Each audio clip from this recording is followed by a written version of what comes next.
سلام علیکم ګرانو دوستانو. نن به زه تاسو ته د افغانستان مشهوره لوبغاړی رشید خان په هکله باندې یو خبر درکړم چې نن په آی پی ایل کې یو دومره زبردسته بولنګ یې ترسره کړی ده چې یو نوی تاریخ هم په آی پی ایل کې جوړ کړ او همدغلته یې دغه هم ثابته کړله چې دی ولې د آی سی سی په درجه بندۍ کې دغه تیر یو کال رئیسه اول مقام یې ترلاسه کړی ده.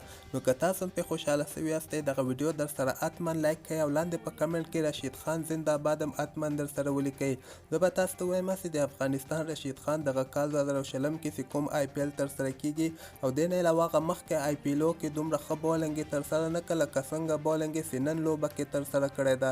نن لوبه که موږ وګورو د اول بیټنګ د رشید خان دوی ټیم ترسره کړ 206 رنزه ټارګټ یې ډیلي کیپیټل ته ورکړ. دوی تیزه لوبه ځکه ترسره کړله دوی غوښتل چې خپل رن ریټ هم دلته ښه کړي. د دوی لپاره وارنر شپږ رنزه کړي دي، سهاول شپږ رنزه کړي دي، پانډې هم 40 رنزه کړي دي. که موږ وګورو رشید خان بیا نن ډیر زبردسته بولنګ یې ترسره کړی او نن یو نوی تاریخ هم په آی پی ایل کې جوړ کړی ده.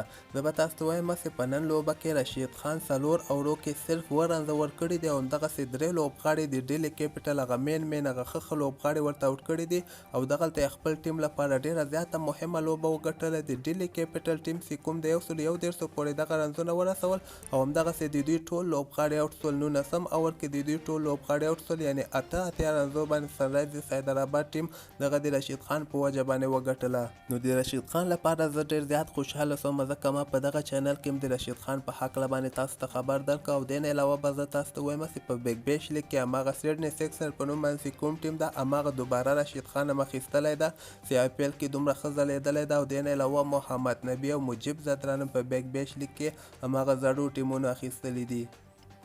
نو همدغسې تازه خبرو لپاره تاسو دغه چینل هم در سره سبسکرایب کولی شئ.